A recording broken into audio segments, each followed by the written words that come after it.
Mi esposa se saltó mi cumpleaños por una cena con un cliente. Le envié un mensaje de texto: saluda al hombre de la suite 1408.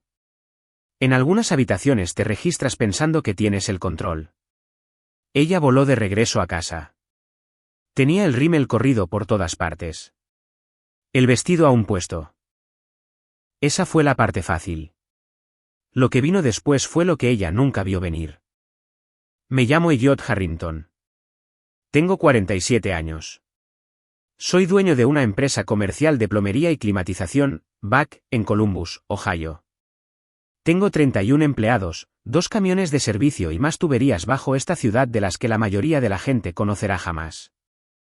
Construí ese negocio desde que tenía 26 años, con una sola camioneta y un cinturón de herramientas.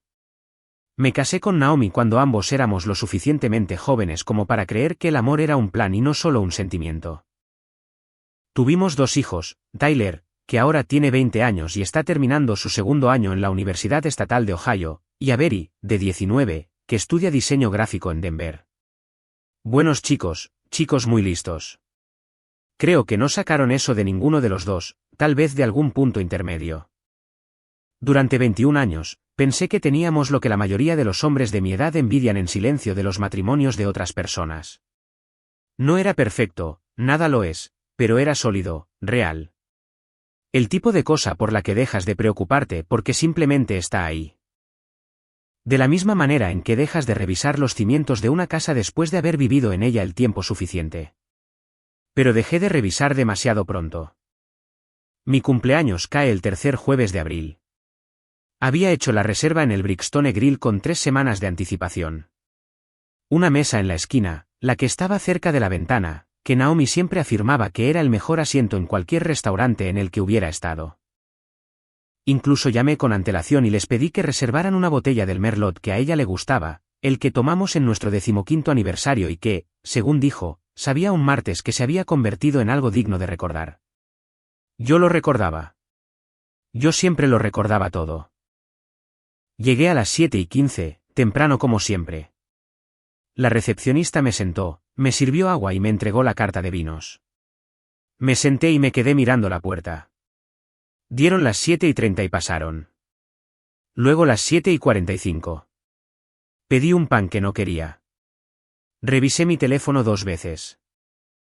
Me dije a mí mismo que estaría atrapada en el tráfico de la ruta 315. A las 8 llegó el mensaje de texto: emergencia de última hora con un cliente. Lo siento muchísimo. Oh, no me esperes despierto. Te quiero. Ni siquiera un feliz cumpleaños. Ni una sola palabra. Me quedé sentado asimilándolo por un momento. Simplemente sentado allí. El pan intacto, el vino a la mitad, la vela ardiendo entre 2 cubiertos que nunca se usarían juntos. Pagué el vino, dejé una propina que probablemente era demasiado generosa para una mesa que apenas había ocupado, y salía una noche de abril que no tenía por qué ser tan fría. Mi teléfono vibró antes de llegar a mi coche. Era una notificación de cargo de nuestra tarjeta de viaje compartida, la que manteníamos abierta para hoteles y vuelos porque ganaba el triple de millas. El cargo decía: Pinnacle Suites, centro de Columbus. Suite 1408. R. Vaughan. Richard Vaughan, un nombre que yo conocía. Naomi había trabajado con él en una importante cuenta corporativa hacía 8 meses.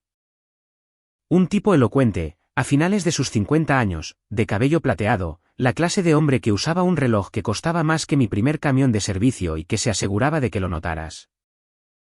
Una vez me estrechó la mano en un evento de la empresa y me dijo: tu esposa es la mente más brillante de la sala. En ese momento, lo tomé como un cumplido. Suite 1408. Algo en ese número no me cuadraba. Era como una puerta que sabes que es mejor no abrir, pero hacia la cual extiendes la mano de todos modos. El tipo de habitación que parece ser todo lo que deseas hasta que las paredes se cierran y no hay forma de salir. No fui a casa. Conduje hasta el centro, me estacioné al otro lado de la calle del Pinnacle, apagué el motor y esperé. No temblaba. No lloraba. Estaba completa y desconcertantemente quieto. De la misma forma en que un sitio de construcción se queda en silencio justo antes de que algo estructural ceda. 11 minutos después, la puerta giratoria se movió y allí estaba ella. El vestido, de un burdeos profundo, sin mangas, el que le compré específicamente para esta noche, aún puesto. Su cabello, que había estado recogido cuando salió de casa esa mañana, ahora estaba suelto, deliberadamente suelto, de la forma en que las mujeres lo arreglan cuando quieren verse accidentalmente hermosas. Se reía de algo que él había dicho, y su mano estaba sobre el antebrazo de él como si perteneciera a ese lugar. Levanté mi teléfono y tomé una foto, lo suficientemente clara como para que importara. Luego abrí nuestro hilo de mensajes y escribí 6 palabras: saluda al hombre del 1408. Presioné enviar y miré la pantalla durante exactamente 3 segundos. Luego puse el auto en reversa y conduje a casa sin mirar atrás. No estaba enojado. Aún no. Era algo más frío que la ira. Una especie de claridad que se asienta sobre ti cuando la última pieza de un rompecabezas se encaja en su lugar y la imagen es exactamente tan mala como temías. Había construido un negocio leyendo problemas estructurales antes de que se convirtieran en desastres. Resultó que era mejor leyendo tuberías que personas, pero aprendía rápido. Ella llegó a casa en 14 minutos. Lo sé porque revisé el reloj del microondas cuando escuché sus neumáticos golpear el camino de entrada, 11:43 de la noche. Yo había enviado ese mensaje a las 11:29. Para ser una mujer que había estado en una emergencia con un cliente, cubrió el terreno muy rápido. Yo estaba sentado en el sillón de la sala cuando se abrió la puerta principal. No había luces encendidas excepto la lámpara junto a la estantería. El televisor estaba apagado. Tenía un vaso de agua en la mano y absolutamente nada en el rostro que ella pudiera descifrar. Naomi se quedó en el umbral, todavía con el vestido burdeos. La correa de uno de sus tacones se había soltado, colgando de su tobillo como si fuera un descuido. El rímel se le había corrido en 2 finas líneas bajo los ojos, y su cabello, que había sido cuidadosamente arreglado cuando se fue, ahora estaba suelto de una manera que parecía menos estilo y más prisa. Aferraba su teléfono con ambas manos, de la manera en que agarras algo cuando intentas evitar que tu historia se desmorone. «Oh», dijo. Su voz salió fina y aguda. Di un sorbo de agua y no respondí. Entró y cerró la puerta detrás de ella. «Puedo explicarlo». «No te pregunté», dije. Eso la detuvo. Se había preparado para los gritos. Podía verlo en sus hombros. Esa ligera inclinación hacia adelante, como una mujer que ya había ensayado su defensa contra la versión de mí que esperaba. La versión que alzaba la voz cuando estaba herido. No estaba preparada para la versión que había ido mucho más allá de los gritos, hacia algo más silencioso y considerablemente más permanente. «No es lo que parece», intentó Naomi de nuevo, moviéndose hacia el sofá. «Richard y yo solo». «Naomi», dije su nombre una vez, de forma nivelada y plana. «Te vi salir de ese ascensor. Vi el vestido. Conozco el número de la suite. Tengo el registro de la tarjeta de crédito». Hice una pausa. Ambos sabemos lo que era. Se sentó pesadamente en el borde del sofá. Aún con el teléfono en las manos. La calma ensayada que había estado manteniendo comenzó a desvanecerse. «Me estabas vigilando». «Estaba cenando solo en mi cumpleaños», dije. Luego ya no lo estuve. Eso le dio de lleno.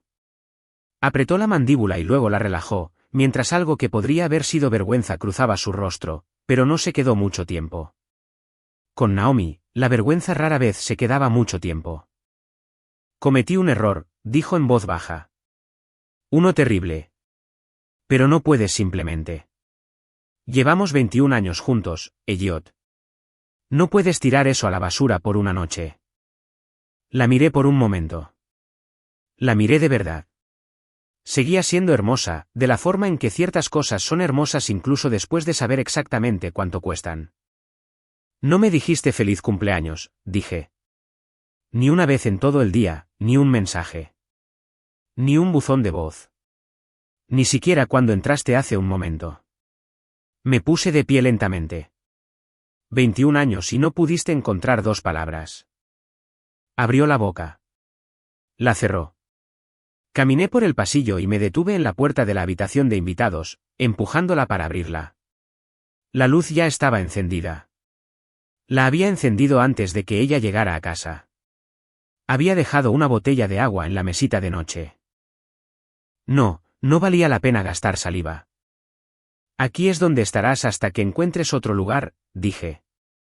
Naomi me siguió por el pasillo, con los tacones repiqueteando inestablemente sobre la madera. Estás siendo dramático. Hablemos de esto. Vamos a... Te pusiste ese vestido para él, dije, girándome para enfrentarla. Compré ese vestido hace 3 semanas. Lo elegí porque una vez me dijiste que el burdeos era el color que te hacía sentir como tú misma. Mantuve mi voz uniforme. Lo guardaste para él. En mi cumpleaños. El color desapareció de su rostro. No estoy gritando, continué, porque gritar significaría que todavía creo que hay algo aquí por lo que vale la pena luchar. Y dejé de creer eso hace unos 45 minutos en un estacionamiento frente a las Pinnacle Suites. Lo siguiente que intentó fueron las lágrimas. Salieron rápidas y parecían genuinas, del tipo que había funcionado conmigo durante 2 décadas. Sus hombros se curvaron hacia adentro y su voz se quebró al decir mi nombre, como si fuera algo precioso que acababa de dejar caer. Lo observé todo sin moverme.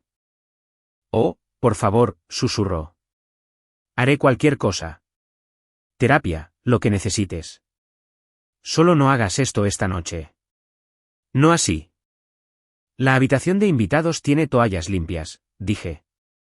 Buenas noches, Naomi. Entré en el dormitorio principal y cerré la puerta. Sin dar un portazo, solo un clic suave y decisivo. El tipo de sonido que hace una puerta bien construida cuando se cierra correctamente. Me senté en el borde de la cama en la oscuridad durante mucho tiempo. Sin llorar, sin temblar, solo pensando en esos 21 años, en lo que realmente habían significado y en lo que iba a hacer al respecto, a primera hora de la mañana. Afuera, escuché sus pasos detenerse en el pasillo durante casi 1 minuto completo. Luego, la puerta de la habitación de invitados se abrió y se cerró. La casa se sumió en el silencio. Puse mi alarma a las 6. Estaba en el banco a las 9. No en nuestro banco, sino en el mío. Aquel donde mantenía una cuenta comercial separada desde el día en que constituí Harrington Bank hace 20 años. Las cuentas conjuntas estaban en First Midland, a 3 cuadras al este. Hacia allá me dirigí después. Claire Mercer había administrado nuestras cuentas en First Midland durante casi 7 años. Era aguda, profesional y tenía el don particular de hacerte sentir que tus problemas financieros eran completamente solucionables sin prometerte realmente nada. Ya estaba en su escritorio cuando entré y lo que sea que leyó en mi rostro le dijo que esta no era una visita de rutina. Elliot, dijo, poniéndose de pie para estrecharme la mano. ¿En qué puedo ayudarte? Necesito eliminar a un usuario autorizado de la tarjeta conjunta, dije, acomodándome en la silla frente a ella, y necesito separar la cuenta de ahorros del hogar, transfiere mi mitad a una nueva cuenta individual, solo a mi nombre. Claire volvió a sentarse lentamente y cruzó las manos sobre el escritorio. Por supuesto, necesitaré una identificación con foto y los números de cuenta. Hizo una breve pausa. ¿Hay algo más que deba marcar mientras hacemos los cambios? Saca el historial de transacciones de la tarjeta de viaje de los últimos 18 meses, dije. Quiero ver todo lo que ella reservó. A Claire le tomó 12 minutos imprimir los registros y ponerlos sobre la mesa. Los revisé línea por línea. Hoteles en 3 ciudades, cargos de restaurantes que no coincidían con ningún viaje que hubiéramos hecho juntos. 2 visitas al spa en febrero cuando Naomi me había dicho que estaba en una conferencia en Cincinnati. Los números contaban una historia que era más antigua y más amplia que una simple cena de cumpleaños en las Pinnacle Suites. Le di las gracias a Claire, firmé lo que había que firmar y salí con una nueva tarjeta de débito y una imagen muy clara de exactamente cuánto tiempo había sido yo el último en enterarme. Mi siguiente parada fue la oficina de Frank Doyle en High Street. Frank tenía 58 años, la complexión de un hombre que había jugado como apoyador en la universidad y que nunca había dejado de serlo del todo. Tenía el tipo de mente legal que hacía que los abogados oponentes se sintieran visiblemente incómodos. Lo había contratado 2 veces para contratos comerciales. Una vez me dijo, tomando bourbon en un evento de la firma, que lo más caro que podía hacer un hombre era divorciarse sin preparación. Yo me había reído en ese momento. Ahora no me estaba riendo. Su asistente me hizo pasar sin cita, yo le había enviado un mensaje de texto antes. Frank ya estaba de pie cuando crucé la puerta, con la mano extendida. Dime, dijo. Se lo conté todo. La alerta de la tarjeta de crédito, el hotel, el vestido, el mensaje de texto. Luego abrí la carpeta que había llevado y la deslicé por su escritorio. Estados de cuenta, documentos de propiedad, el acuerdo prenupcial que Naomi había firmado 11 años atrás durante una cena en la que ella lo llamó innecesario, pero está bien. Ella lo trató como una formalidad. Yo lo traté como un seguro. Frank leyó todo sin decir una palabra. Cuando llegó al acuerdo prenupcial, lo dejó plano sobre el escritorio y me miró con algo parecido a la admiración profesional. La cláusula de infidelidad es sólida, dijo. Con testigos, notariada, presentada correctamente. Su abogado la impugnará, pero perderán. Golpeó las páginas de las propiedades con el dedo. El negocio de Buck, totalmente prematrimonial, fundado 2 años antes de que se conocieran. Confirmé que la Casa del Lago está en un fideicomiso de propiedad establecido después de que su padre falleciera. Cláusula de fideicomiso en vida condicional 4C. Infidelidad por cualquiera de las partes. Los derechos de ocupación y del beneficiario revierten al otorgante de inmediato. Me incliné hacia adelante. Ese soy yo. Frank se quedó callado un momento. Luego dejó el bolígrafo y me miró directamente. Elliot, construiste un muro legal alrededor de este matrimonio mejor de lo que la mayoría de los hombres construyen alrededor de sus negocios. Me dedico a construir cosas para ganarme la vida, dije. Sé lo que pasa cuando omites las partes que soportan la carga estructural. Él asintió lentamente. ¿Cómo quieres proceder? En silencio, dije. Correo certificado para el aviso del fideicomiso, avisos de separación de activos en todo lo que ella haya tocado. Sin dramas en los tribunales, sin gritos. Me recosté en la silla. Quiero que sienta que el suelo desaparece bajo sus pies, porque eso es exactamente lo que me pasó a mí. Frank volvió a tomar su bolígrafo. Tendré el aviso del fideicomiso redactado para el jueves.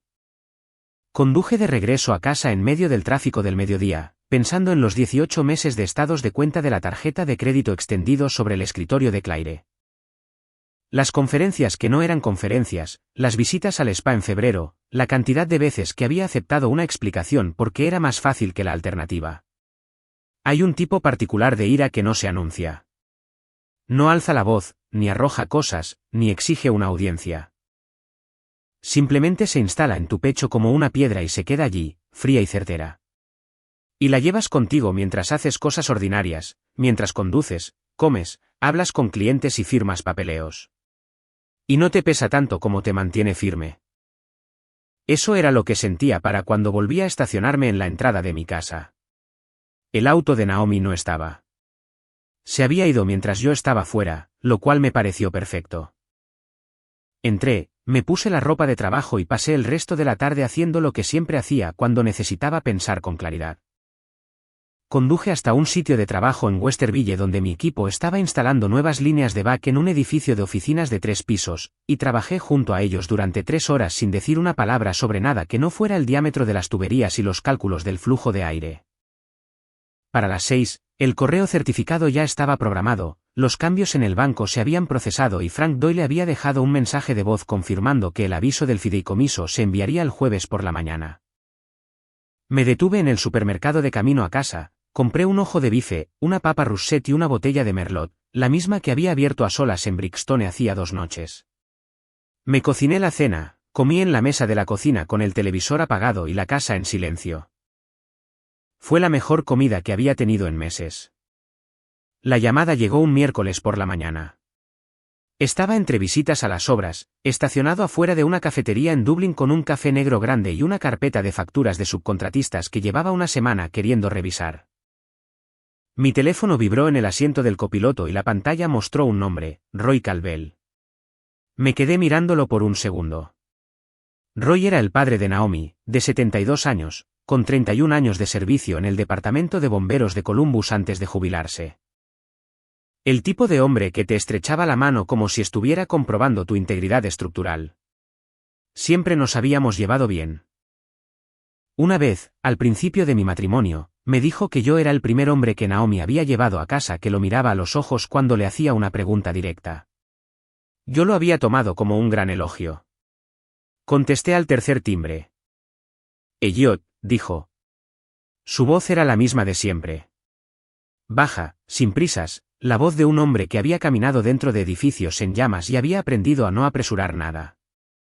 Roy, dije, ¿cómo estás? He tenido semanas mejores, respondió. Me enteré de lo de tu cumpleaños.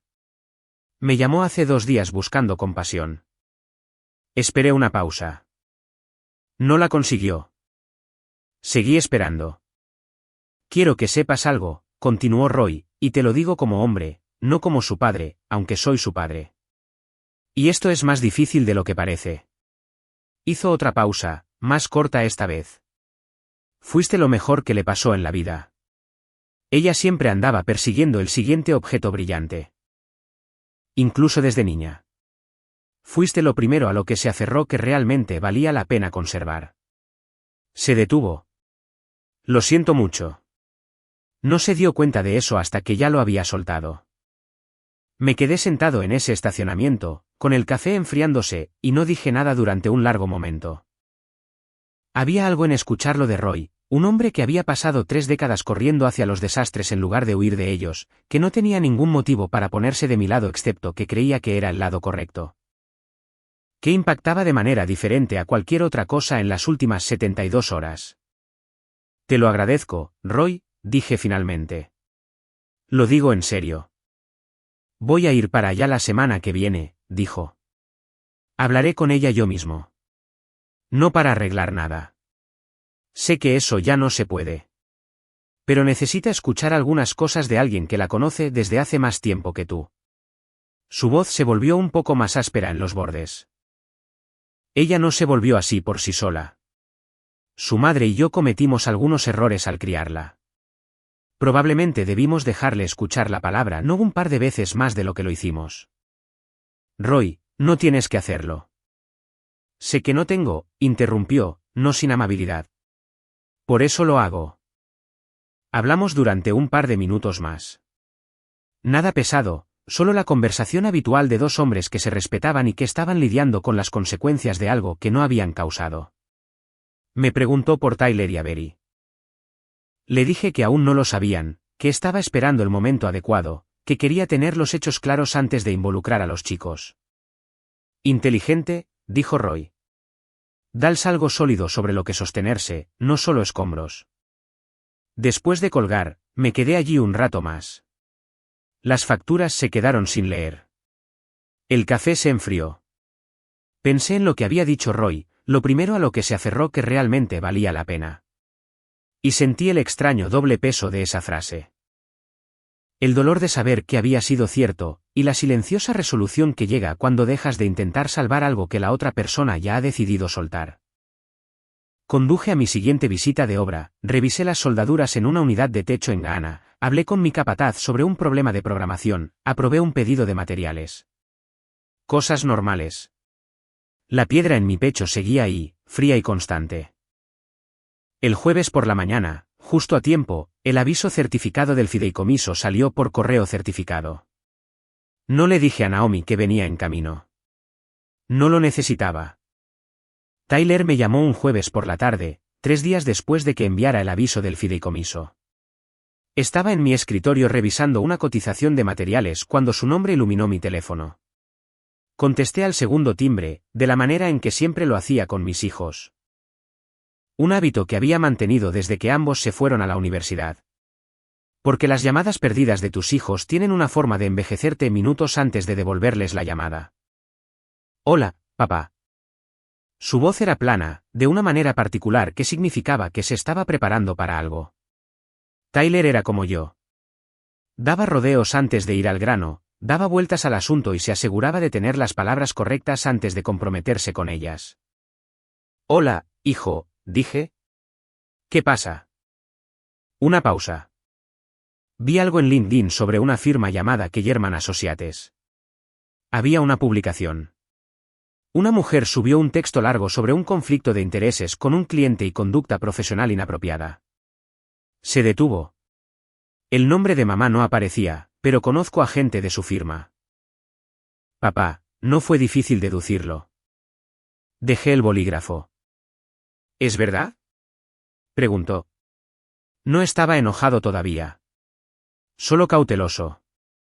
De la manera en que eres cauteloso cuando estás parado sobre hielo y no estás seguro de qué tan grueso es. Podría haberlo suavizado. Podría haber dicho, es complicado o déjame hablar primero con tu madre, o cualquiera de las cosas que dicen los padres cuando intentan ganar un tiempo que no tienen. Pero Tyler tenía 20 años, me había hecho una pregunta directa y yo había pasado toda su infancia enseñándole que las preguntas directas merecen respuestas directas. Sí, dije. Es verdad. El silencio al otro lado duró unos 4 segundos. Luego exhaló, un sonido largo y lento, como el de algo desinflándose tras haber aguantado la presión durante un buen tiempo. ¿Cuánto tiempo hace que lo sabes? Una semana, dije. He estado manejando el aspecto legal antes de decirles algo a ti o a tu hermana. No quería darles ruido antes de tener algo sólido. Avery no lo sabe. Todavía no, dije. Iba a llamarla esta noche. Otra pausa. ¿Quieres que vuelva a casa? Esa pregunta, silenciosa e inmediata, sin vacilación, le hizo algo a mi pecho que no había esperado. No, dije. Quédate en la universidad. Mantén tus calificaciones donde están. Eso es lo que necesito de ti ahora mismo. Papá. Dijo la palabra de la misma manera que su abuelo solía decir mi nombre. Como si fuera una oración completa. Estoy bien, Tyler. Te lo digo en serio. Hablamos durante otros 20 minutos. Le di los hechos sin añadir mis opiniones. Dejé que lo procesara a su propio ritmo. Respondí lo que preguntó y no aporté lo que no pidió. Para el final, estaba más estable. No estaba bien, no se llega a estar bien en 20 minutos, pero sí más firme. Con Avery, la conversación fue diferente. Me llamó antes de que yo pudiera hacerlo, lo que me indicó que Tyler se había comunicado con su hermana en el momento en que colgamos. Entró rápida y a la defensiva, con la voz tensa y aguda, lo que significaba que había estado llorando antes de marcar. Dime que no es lo que dijo Tyler, empezó. Avery. Solo dímelo. No puedo, dije en voz baja. ¿Por qué lo es? El sonido que hizo no fue exactamente un sollozo. Fue más corto y agudo, como si algo le hubiera sacado el aire. Luego vino la parte que yo tanto temía. Papá, cometió un error. La gente comete errores. Mamá y tú llevan 21 años juntos. No puedes simplemente. Avery, mantuve mi voz uniforme. Necesito que me escuches, no que discutas conmigo. ¿Puedes hacer eso? Una pausa. Sí. Esto no fue una sorpresa que nos pasó a los dos. Fue una decisión que tu madre tomó más de una vez durante un periodo de tiempo. No alcé la voz. No lo necesitaba. Ya he iniciado el proceso legal. Esa decisión está tomada. Lo que necesito de ti ahora es que te concentres en tu semestre y me dejes manejar este asunto. El silencio fue lo suficientemente largo como para hacerme pensar que la llamada se había cortado. Luego habló. ¿Estás bien? Pero bien de verdad, no solo diciéndolo. Soy funcional, dije, que es la respuesta más honesta que te puedo dar ahora mismo. Ella voló de regreso a casa ese mismo fin de semana. No discutí con ella. Apareció el sábado por la tarde con una maleta de mano, la terquedad de su madre y la franqueza de su abuelo Roy. Pasó directamente de largo frente a Naomi, quien había bajado las escaleras en el momento en que escuchó la puerta, sin decir una palabra, y me abrazó en la cocina durante un largo rato sin hablar. Luego, fue a la sala de estar, se sentó frente a Naomi y le dijo, quiero escuchar tu versión. Me quedé en la cocina, sin escuchar a escondidas, solo estando presente. La conversación duró 40 minutos. No sé todo lo que se dijo, Pero sé cómo terminó porque escuché los pasos de Avery regresar por el pasillo, la escuché detenerse afuera de la puerta de la sala y decir en voz baja y sin drama: «Te quiero, mamá, pero creo que sabes lo que hiciste». Luego entró a la cocina, recogió su bolso y me miró. «Me regreso el domingo por la noche», dijo. «Tengo un proyecto que entregar el lunes». Hizo una pausa. «¿Vas a estar bien?». No fue una pregunta. Lo dijo de la forma en que Roy decía las cosas, como una conclusión que ya había razonado y que simplemente estaba archivando como un hecho. Acompañé a Avery a su auto el domingo por la noche. Nos quedamos en la entrada de la casa con la última luz de abril y le dije que estaba orgulloso de ella, lo cual era más cierto de lo que jamás había sabido expresar adecuadamente. Se alejó conduciendo sin mirar atrás. Esa noche, la casa estuvo más silenciosa de lo que había estado en años. Naomi se quedó en la habitación de invitados. Yo me quedé en la mía y en algún momento entre las 9 y la medianoche, escuché a Naomi llorar suavemente a través de la pared. No era una actuación, no estaba buscando compasión, solo lloraba de la manera en que la gente llora cuando no hay audiencia y no tiene ningún sentido hacerlo, excepto porque no puedes evitarlo. Me acosté en la oscuridad y escuché, y no sentí nada más que una especie de lástima distante y cansada. Y luego me quedé dormido. La publicación salió a la luz un lunes. Me enteré de la misma manera que todos los demás, a través de un colega que me la reenvió con un mensaje de 3 palabras. «Deberías ver esto».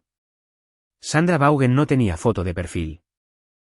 La cuenta tenía 11 días de antigüedad, lo que significaba que la había creado específicamente para este propósito. La publicación en sí era larga, 11 párrafos a espacio simple, el tipo de cosa que alguien escribe y reescribe durante varios días hasta que cada palabra está exactamente donde quiere que esté. No usó nombres. No fue necesario. Cualquiera en el mundo de la consultoría corporativa de Columbus que leyera más allá del tercer párrafo sabía exactamente a quién y qué estaba describiendo. La publicación detallaba una línea de tiempo, una relación con un cliente que se había vuelto personal, una suite de hotel facturada a una cuenta de gastos corporativos y comunicaciones internas de la empresa que mostraban un patrón de trato preferencial y compromiso ético. Terminaba con una sola línea: las personas que se supone deben defender los estándares profesionales deben ser responsables de cumplirlos. En 48 horas, se había compartido 400 veces. La leí una vez, cerré mi computadora portátil y volví a revisar una factura de subcontratista. Tenía un sitio de obra en Ghana que requería mi atención, y un equipo en Westerville esperando la aprobación de materiales. Esa publicación no era mi problema para manejar. Yo no la había escrito, no la había alentado y ni siquiera sabía qué iba a suceder. Naomi se enteró a las 7:30 de esa misma mañana. Lo sé porque la escuché hablar por teléfono en la habitación de invitados a las 7:32, su voz pasó de estar cuidadosamente controlada a ser algo más duro y quebradizo en los primeros 30 segundos de cualquier conversación que estuviera teniendo. Apareció en la puerta de la cocina a las 8. Todavía en bata, con el cabello despeinado y el teléfono apretado a su costado, parecía una mujer que se había despertado para descubrir que su casa había sido reorganizada mientras dormía. «¿Sabías sobre esa publicación?», exigió. Me serví una segunda taza de café sin darme la vuelta. «Buenos días, Elliot. ¿Tuviste algo que ver con eso?». Me giré y la miré fijamente. «No», dijo. «Me imagino que Sandra Vaughan tuvo todo que ver con eso». Emitió un sonido que no fue del todo una palabra, no fue del todo nada, y se presionó el puente de la nariz con los dedos. «Esto me va a destruir profesionalmente. Esa publicación está siendo compartida por personas con las que he trabajado durante 15 años. Mi jefe me llamó antes de las 7 de la mañana». «¿Qué dijo?». «Dijo que Recursos Humanos quiere una reunión», su voz se había vuelto fina y tensa. «Dijo que parece que he creado una responsabilidad legal para la firma». Asentí una vez. «¿Lo hiciste?». La mirada que me lanzó fue del tipo que, hace 6 meses, me habría hecho dar marcha atrás, suavizar las cosas y encontrar algo más diplomático que decir. En cambio, levanté mi taza de café y esperé. «Necesito que les digas que estábamos teniendo problemas», dijo. «Dile a Recursos Humanos que estábamos separados, que esto no es lo que parece, que fue una situación personal que se complicó. Por favor, Solo dame un amortiguador o algo para frenar esto. Dejé la taza sobre el mostrador con un suave clic.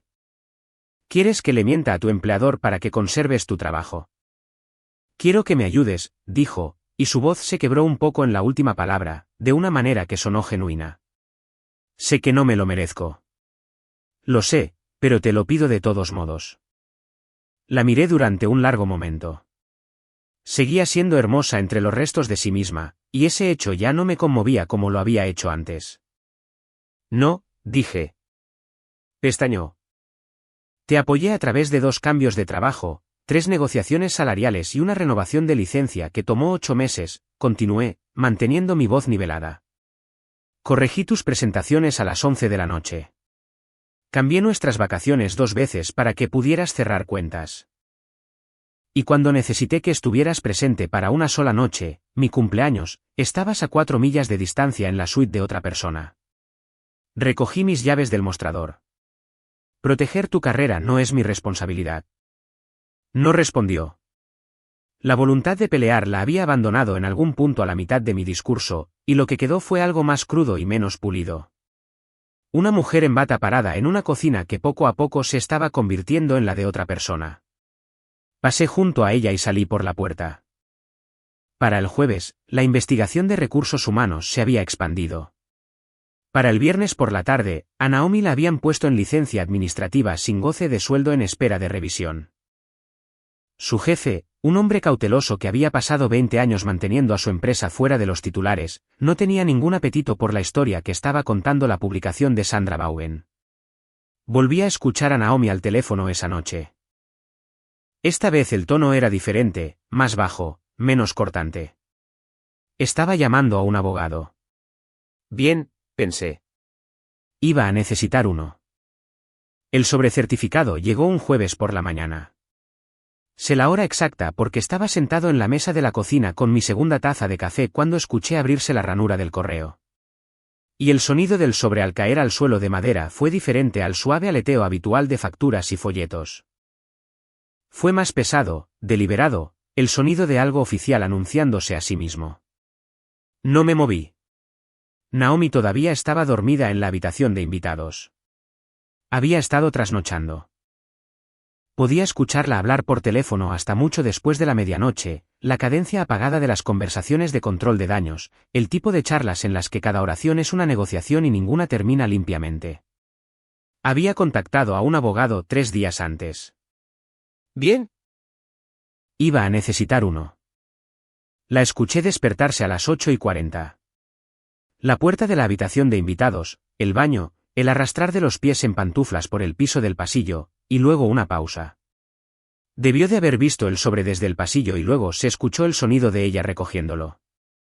Volví a servirme café. El silencio que siguió duró casi 2 minutos enteros. Luego vino el sonido que había estado esperando sin darme cuenta. Una profunda bocanada de aire aguda e involuntaria, como alguien que pisa fuera de un bordillo que no vio venir.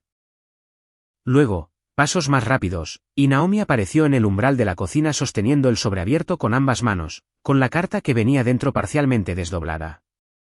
¿Qué es esto? Su voz había perdido toda su compostura habitual. Ahora tenía bordes ásperos donde solía haber pulcritud. Es un aviso formal del administrador del fideicomiso de tierras Harrington, dije. La cláusula 4C se ha activado. Los derechos de ocupación y del beneficiario de la Casa del Lago revierten a mí, con efecto inmediato. Tienes 10 días para retirar cualquier pertenencia personal almacenada en la propiedad. Miró la carta, luego a mí, y luego de nuevo a la carta como si leerla otra vez pudiera cambiar el lenguaje. La Casa del Lago, dijo lentamente. Te vas a quedar con la Casa del Lago. No me voy a quedar con nada, dije, manteniendo la voz uniforme. El documento del fideicomiso tiene una cláusula para esta situación específica. Firmaste un acuerdo de liquidación matrimonial que reconocía los términos del fideicomiso. Esta es la activación de esa cláusula. No la escribí la semana pasada. La escribí hace 11 años. Dejó la carta sobre la mesa, presionando ambas palmas contra ella como si pudiera mantener las palabras pegadas al papel. Construiste una trampa legal y esperaste a que yo cayera en ella.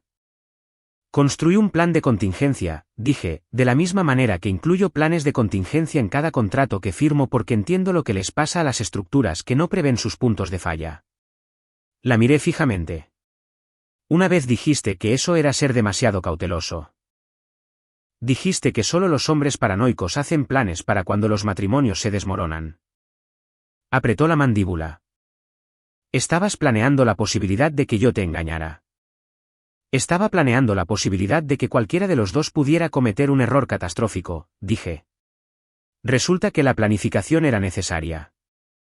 Tomó la carta y se dio la vuelta, acercándose a la ventana. Sus hombros estaban rígidos, su respiración era audible. Afuera, la mañana de abril hacía lo que hacen las mañanas de abril en Ohio, cielo gris, viento ligero, el vecindario ocupándose de sus asuntos sin tener la menor idea de lo que estaba sucediendo dentro de esta cocina. Ese lugar también es mío, dijo, finalmente. La ira había desaparecido de su voz, y lo que quedaba era más tranquilo y honesto. No era una mujer montando una defensa, sino una mujer que apenas calculaba el costo real de algo. Pasé cada verano allí durante 15 años. Yo planté esas hortensias junto a la cerca sur. Elegí cada mueble de esa sala de estar. Lo hiciste, asentí. Y yo pagué los impuestos a la propiedad cada año. Arreglé el techo en 2019. Cambié la plomería el verano anterior porque sé lo que el mantenimiento diferido le hace a una estructura. Hice una pausa. Tú plantaste las hortensias. Yo mantuve los cimientos sólidos. Ambos sabemos cuál de esas dos cosas era la que la casa realmente necesitaba. Se dio la vuelta. Tenía los ojos brillantes por las lágrimas que se estaba esforzando por no derramar. Y por un momento, solo por un momento, vi a la mujer con la que me había casado en la firmeza de su mandíbula y en el ángulo terco de su barbilla. Y eso me costó algo silencioso y privado que no tenía intención de mostrar. No vas a ceder ni un centímetro, dijo, no en tono acusatorio, casi maravillada. No, dije. No lo haré. Salió de la cocina sin decir una palabra más. Una hora después, la escuché hablar por teléfono con su abogado, su voz era tensa y cortante, preguntando sobre cómo impugnar los documentos del fideicomiso. Su abogado debe haberle dado la misma respuesta que Frank Doyle ya había anticipado, porque la conversación terminó rápida y silenciosamente. Esa tarde, conduje solo a la casa del lago. Era un viaje de 2 horas hacia el noreste a través de los suburbios de Columbus que daban paso a tierras de cultivo planas y luego al particular verde grisáceo de un distrito de lagos de Ohio a principios de la primavera. Estacioné en un camino de grava, abrí la puerta principal con mi llave y caminé lentamente por cada habitación. Los muebles que Naomi había elegido seguían allí. Los sofás de lino, la mesa de comedor de madera recuperada, la pared de la galería con fotografías enmarcadas que se detenían justo antes de ser excesivamente sentimentales. Todo sólido y bien elegido. Eso se lo reconozco. Caminé hacia el muelle y me quedé de pie al final del mismo durante mucho tiempo. El agua tenía color de acero y estaba plana.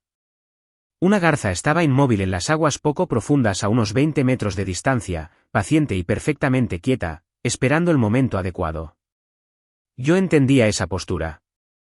Conduje de regreso a Columbus a medida que caía la luz. Me detuve a cargar gasolina. Compré una bolsa de compras en el supermercado y preparé la cena. El coche de Naomi ya no estaba cuando llegué a casa. Se había ido a casa de su hermana a pasar la noche, lo que nos convenía a ambos. Comí solo en una casa en silencio. Y el silencio no se sentía como una ausencia, sino como espacio para respirar. Richard Vaughan llamó a mi puerta un sábado por la mañana. En parte me lo esperaba, de la misma manera que en parte te esperas ciertos tipos de clima. No porque hayas revisado el pronóstico, sino porque has vivido lo suficiente como para saber cómo tienden a moverse estas cosas. Él era el tipo de hombre que creía que todo problema cedía ante una conversación directa, preferiblemente iniciada por él en el momento y lugar de su elección. Yo estaba en la entrada de mi casa cuando llegó, lavando mi camioneta con las mangas arremangadas y la radio sonando bajo desde el garaje abierto. Lo vi estacionar su Audi en la acera, enderezarse la chaqueta al salir y caminar por la entrada con el paso medido de un hombre que se compone a medida que avanza. Era más alto de lo que recordaba, de cabello plateado, bien vestido, con el tipo de bronceado que se obtiene viajando de verdad y no en una cabina. Se detuvo a unos 2 metros y me tendió la mano. Elliot, dijo. Me gustaría hablar de hombre a hombre. Le miré la mano por un momento y luego volví a mirarlo a la cara. No se la di. Me volví hacia la camioneta y pasé la esponja por el capó. Di lo que viniste a decir, le contesté. Bajó la mano sin perder el ritmo. Le concedo que tenía compostura. Sé que no hay nada que pueda decir para arreglar esto, empezó. No estoy aquí para poner excusas. Lo que pasó estuvo mal y asumo la responsabilidad por mi parte en ello. Yo seguí lavando. Me gustaría ofrecerle algún tipo de restitución, continuó. Económica, si eso es. No intento insultarlo. Solo quiero. Deténgase, dije. Se detuvo. Me di la vuelta, con la esponja en la mano, y lo miré directamente. Usted vino aquí porque está acostumbrado a que los problemas tengan un precio. Usted encuentra el número, firma el cheque y sigue adelante. Mantuve mi voz plana y conversacional. De la misma manera en que le hablaría a un subcontratista que había cometido un error que no iba a aceptar. No tengo un número. Y si lo tuviera, usted no podría cubrirlo. Me volví hacia la camioneta. Debería irse. Se quedó allí unos segundos más. Podía sentir cómo estaba recalculando, buscando otro ángulo. No lo había. Por si sirve de algo, dijo en voz baja. Ella hablaba de usted más de lo que probablemente querría saber. Estoy seguro de que lo hacía, dije. Eso no cambia nada. Sus pasos se alejaron por la entrada de la casa. La puerta del Audi se abrió y se cerró. Se apartó de la acera limpiamente. Sin drama, sin demora. Fuera lo que fuese con lo que esperaba salir de aquí, no lo había conseguido. Terminé de lavar la camioneta. El martes siguiente, llamé al concesionario donde arrendaba 2 de nuestros vehículos. Uno era el mío, la F250 que usaba para las visitas de obra. El otro era una camioneta SUV Lexus negra registrada a nombre de Harrington Buck LLC, que Naomi había estado conduciendo durante 3 años como parte de lo que ella siempre llamaba, con cómoda vaguedad, un acuerdo familiar. No era un acuerdo familiar. Era un activo de la empresa arrendado bajo una cuenta corporativa, con el seguro pagado por el negocio y el mantenimiento programado a través de mi cuenta de flota. Su nombre no aparecía en ninguna parte de la documentación. Llamé al gerente de flota, arreglé una devolución voluntaria e hice que recogieran el vehículo en la dirección de la hermana de Naomi, donde había estado estacionado desde su mudanza. Sin confrontaciones, sin conversaciones. Un chofer de transporte llegó, recogió las llaves en la recepción del edificio, donde yo había coordinado que las dejaran, y la Lexus desapareció a las 2 de la tarde. Transferí los ahorros equivalentes al contrato de arrendamiento por el plazo restante al fondo de educación de Tyler, $4,100. Me moví en silencio, de la manera en que prefiero mover las cosas. Naomi llamó a las 4:17. Dejé que entrara al buzón de voz. Llamó de nuevo a las 4:31. Ese mensaje sí lo escuché. Su voz en la grabación estaba en algún punto entre la furia y la incredulidad. Del tipo que no proviene de un shock genuino, sino de la indignación específica de alguien que asumió que un arreglo era permanente y acaba de descubrir que siempre fue condicional. Usó la palabra injusto 2 veces y la frase no puedes simplemente una vez. De hecho, yo simplemente podía. Borré el mensaje de voz, puse mi teléfono boca abajo sobre el escritorio y volví al presupuesto de materiales en el que había estado trabajando. Tenía por delante una gran remodelación comercial en Dublín, un complejo de oficinas de 12 unidades que necesitaba un reemplazo completo de back, y la cotización debía entregarse el viernes por la mañana. Trabajé hasta las 7, me preparé un sándwich y di un paseo a la manzana mientras se ponía el sol, con las manos en los bolsillos. El vecindario se instalaba en sus rutinas nocturnas a mi alrededor. Las cortadoras de césped terminaban su labor, a los niños los llamaban para cenar, las luces de los porches se encendían una por una, como pequeñas declaraciones de que la vida ordinaria continuaba. Pensé en las hortensias a lo largo de la cerca sur de la casa del lago. Naomi las había plantado el verano después de que naciera Tyler, en los años buenos, cuando todavía sentíamos que todo estaba construyendo hacia algo. Eran plantas hermosas. Las regaría todos los años. Las seguiría regando. La llamada de Kellerman Associates se dio un martes. Me enteré de eso de la misma manera que me enteraba de la mayoría de las cosas que involucraban la vida profesional de Naomi en esas semanas, a través de la ausencia de información en lugar de la presencia de la misma. Dejó de mencionar el trabajo por completo, lo que me dijo más que cualquier actualización. Cuando una persona que pasó 15 años haciendo de su carrera el tema central de cada cena se queda repentinamente en silencio sobre el tema, el silencio adquiere una forma. Dennis Carver me contó el resto. Dennis y yo nos conocíamos desde que teníamos poco más de 30 años. Nos conocimos a través de una asociación comercial y seguimos siendo amigos a través de la acumulación ordinaria de historia compartida que convierte a los conocidos en algo más duradero. Dirigía una empresa de contratación eléctrica comercial en Hillier, conocía la mitad de la comunidad empresarial de Columbus por su nombre de pila y tenía ese tipo de radar social que capta los chismes profesionales antes de que se hayan formado por completo. Me llamó un miércoles por la tarde y me preguntó si tenía tiempo para hablar. Le dije que sí. Condujo hasta mi casa, se sentó en la mesa de mi cocina y me dijo lo que tenía que decir sin adornos. Vi a Naomi con Vaughan en octubre, dijo. En el Capitol Club. Estaban cenando, y no era una cena de negocios.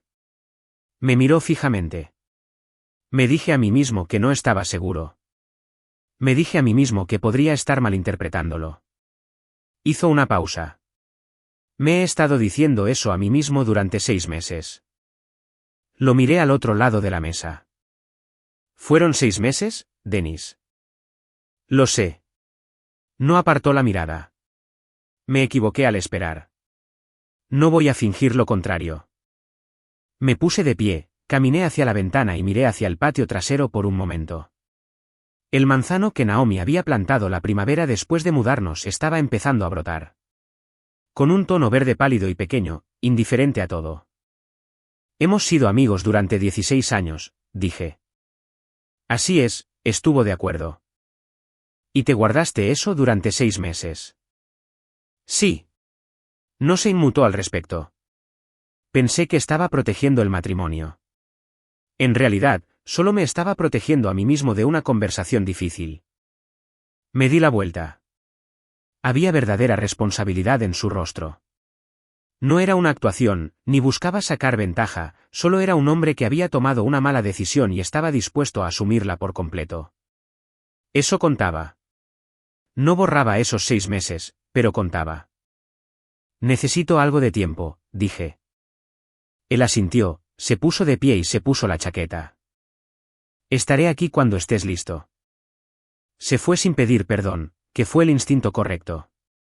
El perdón, de llegar, llegaría a su debido tiempo. 3 días después, la firma de Naomi lo hizo oficial. Recursos Humanos había completado su revisión. Las irregularidades en los reportes de gastos, el conflicto ético con la cuenta de Vaughan, la repercusión en LinkedIn. Tomados en conjunto, habían construido un caso que su socio gerente aparentemente no tenía ningún deseo de defender. Le revocaron el acceso el viernes por la mañana. Su nombre desapareció del sitio web de la firma al mediodía.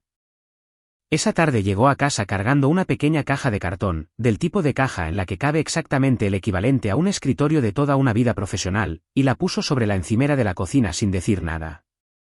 Yo estaba preparando café. Eché un vistazo a la caja y luego a ella. Se veía vaciada por dentro. No con la vulnerabilidad actuada que había estado usando en nuestras conversaciones, sino con un cansancio genuino que calaba hasta los huesos. El rostro de una mujer que había visto cómo todo lo que había construido profesionalmente se disolvía en cuestión de 3 semanas. Me despidieron, dijo. Lo sé, le contesté. Sacó una foto de la caja. Los dos en un evento de la empresa hace años, yo con una chaqueta que hacía mucho tiempo había regalado. Ella con ese tipo de sonrisa segura que mostraba cuando todo iba de acuerdo al plan. Se sentó en la encimera, volvió a tomarla y luego la puso boca abajo sin mirarla. No espero que sientas pena por mí, dijo. Qué bueno, respondí en voz baja, porque no la siento. Pero tampoco me alegro. Hay una diferencia. Ella asintió lentamente, recogió la caja y se la llevó a la habitación de invitados. Escuché la puerta cerrarse. Esa noche llamé a Tyler y le conté lo que había pasado. Se quedó callado un momento y luego dijo, «Está bien». Fue exactamente la respuesta que esperaba de él. Preocupación práctica, sin dramas. Le dije que se las estaba arreglando. Me dijo que se comunicaría con ella. Le dije que eso dependía de él, no de mí. Luego llamé a Berry. Ella fue más reservada al respecto en cierto modo. Estaba callada, como lo hacía cuando procesaba algo que aún no había resuelto por completo. Antes de colgar, dijo. ¿Sabes en qué no dejo de pensar, papá? ¿En qué hiciste esa reserva con 3 semanas de anticipación? ¿Qué llamaste para pedir el vino? Hizo una pausa. Lo estabas intentando. Así es, dije. Eso importa, respondió. Incluso si ya es demasiado tarde para que importe de la manera en que se suponía que debía importar. Me quedé reflexionando sobre eso mucho tiempo después de que colgamos. 8 meses después, el tercer jueves de abril, hice una reserva en el Brixton Grill. En la misma mesa de la esquina junto a la ventana. Llamé antes por el Merlot. Tyler condujo desde Columbus. Avery voló desde Denver. Había reservado el vuelo 2 semanas antes sin decirme nada. Apareció en la casa el viernes por la mañana con una bolsa de lona y la silenciosa confianza de una mujer joven que ha decidido que vale la pena estar presente en ciertas cosas. Llegamos al restaurante a las 7:15. La recepcionista nos llevó a la mesa de la esquina y Tyler apartó la silla frente a él para que su hermana se sentara con la cortesía automática que me indicó, no por primera vez, que había hecho algo bien en medio de todo lo demás. Llegó el Merlot. 3 copas esta vez. Tyler levantó la suya en dirección al viejo, dijo, que al parecer tenía un abogado enmarcado rápido antes de que cualquiera de nosotros supiera que necesitábamos uno. Avery resopló. Eres un desastre, le dijo a su hermano, lo cual era lo más afectuoso que jamás le decía. Levanté mi copa, no hice ningún brindis, simplemente bebí. El tiramisú llegó al final de la comida, una sola porción, sin dividir. El mesero lo colocó en el centro de la mesa, y los 3 lo devoramos con 3 cucharas y sin ninguna ceremonia en absoluto. Y supo mejor que cualquier cosa que hubiera comido a solas en esa misma mesa 12 meses antes. El divorcio se había finalizado hacía 7 semanas. Frank Doyle había sido eficiente, minucioso y afortunadamente nada dramático durante todo el proceso. El acuerdo prenupcial se había mantenido exactamente como estaba redactado. La casa del lago seguía siendo mía. El negocio nunca estuvo en duda. Naomi se había quedado con un modesto acuerdo en efectivo y los muebles de la habitación de invitados, lo cual me pareció apropiado. Ella los había elegido, podía quedarse con ellos. Se mudó a Cincinnati 3 meses después de su despido, que era donde vivía su hermana y donde me enteré, a través de Tyler, que estaba trabajando como consultora independiente, cuentas más pequeñas, menos prestigio, una vida profesional reconstruida desde unos cimientos más estrechos. No le deseaba ningún mal en particular. Tampoco le deseaba ningún bien en particular. Roy Calvel me llamó el día de mi cumpleaños, por la mañana, solo para decirme que estaba pensando en mí. Hablamos durante 10 minutos de cosas sin importancia, su jardín, mi proyecto en Dublín, la alineación de primavera de los Buckeyes. Antes de colgar, me dijo, «Tú criaste a esos 2, ¿verdad, Elliot? Pase lo que pase, esa parte la hiciste bien». Pensé en eso estando en el restaurante. Al ver a Tyler explicarle algo a Avery con los mismos gestos animados que hacía con las manos desde que tenía 7 años. Al verla a ella escuchar con la misma atención enfocada que tenía desde que tenía 5. Roy tenía razón. Esa parte la había hecho bien. Llegó la cuenta. Tyler la agarró antes de que yo pudiera. «Invito yo», dijo. «No discutas». No discutí. Salimos a una noche de abril que era más cálida que la del año pasado por un margen razonable, lo que se sintió menos como un simbolismo y más simplemente como buen clima. Y decidí que eso estaba bien. No todo necesitaba significar algo. Algunas cosas simplemente estaban mejor de lo que habían estado antes. Conduje de vuelta a casa con las ventanillas bajadas y la radio encendida a bajo volumen. Y cuando entré en el camino de mi casa y apagué el motor, me senté por un momento en la tranquilidad de una tarde ordinaria. El vecindario acomodándose en la noche. Las luces encendiéndose y apagándose a lo largo de la calle. Un perro ladrando en algún lugar a 2 cuadras de distancia. 47 años. Un negocio sólido. Buenos hijos. La casa era mía. Ese era todo el inventario. Y era más que suficiente para empezar a construir.